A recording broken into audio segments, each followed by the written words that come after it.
Friends, જય શ્રી ગણેશ. બધાને સ્વાગત છે તમારું મારી ચેનલ ગુજરાતી કિચનમાં. મરચાની એકદમ સિમ્પલ અને ખાવામાં જોરદાર ટેસ્ટી એવી રેસીપી આજે હું શેર કરીશ. અને આ રેસીપી જો તમે એકવાર ટ્રાય કરી લીધી તો આનો સ્વાદ દાઢે રહી જશે.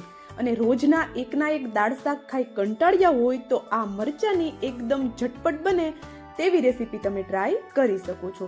મરચાં ખાવાથી ઘણા લોકોને પેટમાં તકલીફ અને એસિડિટી થતી હોય છે, પણ આ રીતે બનાવશો એટલે કોઈ પ્રોબ્લેમ નથી થવાનો. તો બાળકોને પણ ખૂબ પસંદ આવે એવી ચટપટી મરચાંની રેસીપી ચાલો બનાવીએ. તો એના માટે આપણે અહીંયા તીખી વેરાયટીના મરચાં લીધેલા છે. તો આ રેસીપીમાં આપણે જે તીખી વેરાયટીના મરચાં આવે છે એનો જ ઉપયોગ કરવાનો છે, પણ આપણે એ રીતે બનાવશું કે એનાથી નહીં એસિડિટી થાય કે નહીં મરચાંની જે વધારે પડતી તીખાશ હોય છે એ પણ નહીં આવે, તો બાળકો પણ ખાઈ શકે એવી આ રેસીપી બને છે. તો ચાલો, મરચાં છે એને આપણે ધોઈ અને સાફ કરી લીધા છે. તો હવે આપણે ગેસની ફ્લેમ ચાલુ કરી દઈએ અને આપણે એમાં એની ઉપર એક કડાઈ રાખી દઈએ. કડાઈમાં આપણે અહીંયા 1 લીટર જેટલું પાણી એડ કરી દઈએ. પાણી છે એમાં જ આપણે સ્વાદ પ્રમાણે મીઠું એડ કરી દઈએ, અથવા તો હલકું એવું અત્યારે મીઠું તમે એડ કરી શકો છો, પણ મીઠું આપણે ચોક્કસથી એડ કરવાનું છે. હવે મીઠું એડ કરી દીધા પછી આપણે જે મરચાં લીધેલા છે એ મરચાં એડ કરી દઈએ. તો મરચાં છે અને આ રીતે આપણે દાંડલા સહિત જ એડ કરવાના છે, એનો દાંડલો આપણે નથી હટાવવાનો. અને જો કોઈ મરચાંમાં આ રીતે પહેલેથી જ એનો દાંડલો હટેલો હોય તો એવું મરચું આપણે ઉપયોગમાં નથી લેવાનું. તો ચાલો, બધા મરચાં છે એ આપણે કડાઈમાં લઈ લીધા. સાથે જ આપણે અડધી ચમચી જેટલી ખાંડ એડ કરી દઈએ. ખાંડ એડ કરવાથી ગળ્યો ટેસ્ટ બિલકુલ નથી આવવાનો, પણ આપણે મરચાં છે એનો કલર પણ જળવાઈ રહેશે અને સાથે આપણા મરચાં છે એમાં સરસ એવું એનું એક ટેક્સચર પણ આવશે. તો ઉપરથી કવર કરી દઈએ અને હવે આપણે આને 3 થી 4 મિનિટ માટે થવા દઈએ. તો મરચાં છે 80% જેવા કૂક થઈ જાય ત્યાં સુધી આપણે એને થવા દેવાના છે. પૂરા 100% આપણે એને કૂક નથી કરવાના. જો એ વાતનું ખાસ ધ્યાન રાખવાનું છે કે મરચાં છે એને હલકા એવા સોફ્ટ જ કરવાના છે, એકદમ એ ગળી જાય એટલા આપણે એને અત્યારે પાણીમાં બોઇલ નથી કરવાના. તો જો અહીંયા બધા મરચાં છે એને મેં ચેક કરી જોયા, હલકા એવા થઈ ગયા છે તો કાઢી અને સાઈડમાં રાખી દીધા. અને હવે અહીંયા મેં એક ખાંડણી લીધી છે. ખાંડણીમાં 1 ચમચી જેટલા આપણે મેથી દાણા લેવાના છે. તો જો મેથી દાણા ઘણાના ઘરોમાં નથી ખવાતા અને બાળકો તો બિલકુલ નથી ખાતા, ખાવામાં આવે છે ત્યારે કડવો ટેસ્ટ આવે છે. તો આપણે શું કરશું કે મેથી દાણા છે એને હલકા એવા આપણે એને દરદરા કરી લઈશું. તો જો મરચામાં છે એ મેથી દાણા એડ કરવાની આપણે પારંપરિક એક રીત છે કે મરચાનું શાક કે સંભારો બનાવીએ ત્યારે એમાં મેથી દાણા એડ કરવામાં આવતા હોય છે. મરચાના શાકમાં મેથી દાણા એડ કરવાથી તમને એસિડિટી કે પેટની કોઈ પણ તકલીફ નહીં થાય.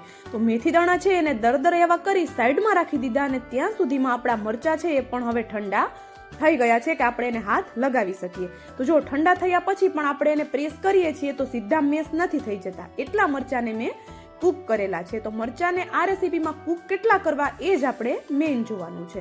તો હવે મરચાં છે એની ઉપરના બધા ડંઠલ આપણે હટાવી લઈએ અને આ મરચાંને હવે આપણે કટ કરવાના છે. તો મરચાંને આપણે મોટું મોટું કટ કરીને રેડી કરીએ છીએ. ત્યાં સુધીમાં જો વિડીયો તમને થોડો પણ પસંદ આવતો હોય તો વિડીયોને લાઇક, શેર અને ચેનલ પર નવા હોય તો જલ્દીથી ચેનલને સબસ્ક્રાઇબ કરી દેજો. અને સાથે જ મને કોમેન્ટ કરીને પણ જરૂરથી જણાવજો કે તમને મારી આ મરચાંની રેસીપી કેવી લાગી. તો જો બધા મરચાંને એ જ રીતે મોટું મોટું કટ કરી સાઈડમાં રાખી દઈએ અને અહીંયા આપણે એક ચોપર લઈ લીધું. ચોપરમાં 10 થી 15 જેટલી લસણની કળીઓ લઈ લઈએ. તો લસણનું પ્રમાણ થોડું ચડિયાતું રાખવાનું છે. લસણની સાથે જ એક મોટો ટુકડો આદુનો લીધો છે. આદુને પણ આપણે મોટા મોટા ટુકડા કરી એડ કરી દીધું. અને અત્યારે શિયાળો છે તો હળદર પણ મળે છે, તો એક મોટો ટુકડો હળદરનો એને પણ આપણે આવી રીતે કટ કરી અને સાથે જ લઈ લીધેલું છે. હવે આ બધી વસ્તુના એકદમ મોટા મોટા આપણે ટુકડા કરવાના છે. તો અહીંયા તમે જોઈ શકો છો બધી વસ્તુના મોટા મોટા ટુકડા કરી એને સાઈડમાં રાખી દીધું. સેમ ચોપરમાં હવે આપણે મરચાં લઈ લેવાના છે. તો મરચાં છે પહેલેથી જ આપણે એને સ્ટીમ કરેલા છે, તો વધારે આપણે એને ચોપ નથી કરવાના, એને પણ આપણે મોટું મોટું ચોપ કરવાનું છે. આપણે જ્યારે રેસીપી બનાવીએ ત્યારે મરચાં છે એ સમજમાં આવે એટલું મોટું મોટું આપણે એને ચોપ કરવાનું છે. ચલો, મરચાંને પણ સાઈડમાં રાખી દઈએ અને અહીંયા આપણે હવે એના માટેનો એક વઘાર કરીએ. તો વઘાર માટે આપણે એક પેનમાં 1 મોટા ચમચા જેટલું તેલ લઈ લીધું છે. તેલ છે એનું પ્રમાણ તમે થોડું વધારે ઓછું કરી શકો છો. સાથે જે દરદરા કરેલા મેથી દાણા છે એ એડ કરી દઈએ. તેલને ગરમ નથી થવા દેવાનું, તેલ એડ કરી અને તરત જ આપણે મેથી દાણા એડ કરી દેવાના છે. આવું કરવાથી તેલ સાથે મેથી દાણા પણ ગરમ થશે અને ધીમે ધીમે એટલે એ ગરમ થશે એટલે એનો એક સરસ એવો ટેસ્ટ અને અને બેનિફિટ પણ તેલમાં આવી જશે. એક મોટી ચમચી જેટલા દરદરા કરેલા ધાણા, અડધી ચમચી જેટલી વરિયાળી અને એક મોટી ચમચી જેટલા કાળા તલ એડ કરી દીધા છે. કાળા તલની જગ્યાએ સફેદ તલનો પણ તમે ઉપયોગ કરી શકો છો. હવે આ બધા મસાલાને ગેસની ફ્લેમ એકદમ સ્લો રાખી અને થોડી વાર માટે થવા દેવાના છે. તો જો શરૂઆતમાં મેથી દાણા એડ કર્યા એના લીધે તેલમાં એકદમ સરસ એવા ફીણા આવ્યા છે. અને સાથે હવે અહીંયા આપણે અડધી ચમચી ભરી અને હિંગ એડ કરી દઈએ. હિંગનું પ્રમાણ પણ થોડું ચડિયાતું રાખશું. હવે આપણે બધા મસાલા છે એમાંથી સરસ એવી સુગંધ આવવા લાગે એટલે આપણે એમાં લસણ અને જે બાકીની વસ્તુ કટ કરીને રાખી છે તે એડ કરી દઈએ. એને પણ સરસ એવું આપણે મિક્સ કરતા રહેવાનું છે. ને મરચા જો બોઇલ કરેલા રેડી હશે તો માત્ર 5 જ મિનિટમાં તમે આ રેસીપી બનાવી શકો છો. તો જો અહીંયા આપણા આ લસણ છે એ સરસ એવું હવે થઈ ગયું છે, એમાંથી સરસ એવી સુગંધ આવવા લાગી છે. તો એક મોટી ચમચી જેટલો આપણે એમાં ચણાનો લોટ એડ કરી દઈએ. ચણાનો લોટ આપણે કાચો જ લીધો છે તો આપણે એને સરસ એવો બધી વસ્તુ સાથે શેકવાનો છે. તો ગેસની ફ્લેમ આ પ્રોસેસ કરતી વખતે આપણે સ્લો જ રાખવાની છે. તો સતત ફેરવતા રહી અને ચણાનો લોટ છે એમાંથી સરસ એવી સુગંધ આવવા લાગે, એનો કલર હલકો એવો ચેન્જ થઈ જાય ત્યાં સુધી આપણે એને શેકાવા દઈશું. તો જો અહીંયા સરસ એવો આપણો ચણાનો લોટ શેકાઈ ગયો છે અને ચણાનો લોટને શેકાતા પણ બિલકુલ વાર નથી લાગતી. તો જો અહીંયા એકદમ સરસ એવી સુગંધ આવે છે. આપણે જે મસાલા અને સાથે ચણાના લોટનું જે કોમ્બિનેશન થાય છે એનું એટલી જોરદાર એવી સુગંધ આવશે કે તમને મોઢામાં પાણી આવી જશે.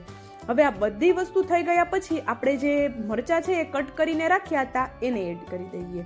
સરસ એવા મરચાને પણ આપણે મિક્સ કરી લઈએ.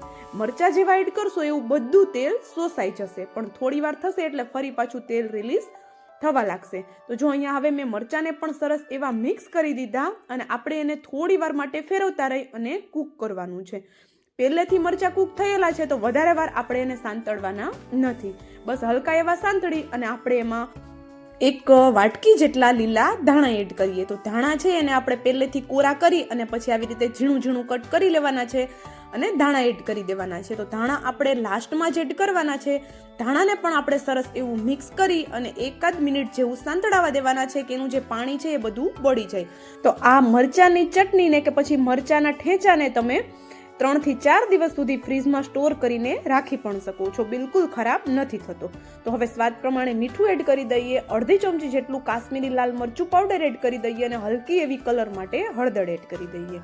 સાથે જ ચટપટા ટેસ્ટ માટે એક મોટી ચમચી જેટલો આમચૂર પાવડર એડ કરી દઈએ. આમચૂર પાવડરની જગ્યાએ 1 લીંબુનો રસ પણ તમે એડ કરી શકો છો. તો જો અહીંયા એક મોટી ચમચી ભરી અને આપણે આમચૂર પાવડર એડ કરેલો છે તો ચટણીનો ટેસ્ટ બેલેન્સ કરવા માટે મેં અહીંયા અડધી ચમચી જેટલી ખાંડ એડ કરેલી છે. તો જો ખાંડ એડ કરવી ટોટલી ઓપ્શનલ છે અને ખાંડની જગ્યાએ તમે ગોળ પણ એડ કરી શકો છો અને બંનેમાંથી કોઈ પણ વસ્તુ ના એડ કરવી હોય તો સ્કીપ કરી શકો છો. તો જો અહીંયા બધું સરસ એવું મિક્સ કરી દીધું અને ગરમા ગરમ આપણી અહીંયા લસણ અને મરચાની ચટણી બનીને તૈયાર થઈ ગઈ છે. આ ચટણીની સાથે કોઈ પણ શાકની જરૂર નથી પડવાની. પ્લેન દાળ ભાત સાથે ખાવ કે પછી રોટલા કે ભાખરી સાથે ખાવામાં ખૂબ જ ટેસ્ટી એવી લાગે છે. તો ચોક્કસથી એકવાર રેસીપી ટ્રાય કરજો અને જો વિડીયો પસંદ આવ્યો હોય તો વિડીયોને લાઇક, શેર અને ચેનલને સબસ્ક્રાઇબ જરૂરથી કરી દેજો. તો હવે મળશું આવા જ એક નવા વિડીયો સાથે. ત્યાં સુધી જય શ્રી ગણેશ બધાને and thank you for watching.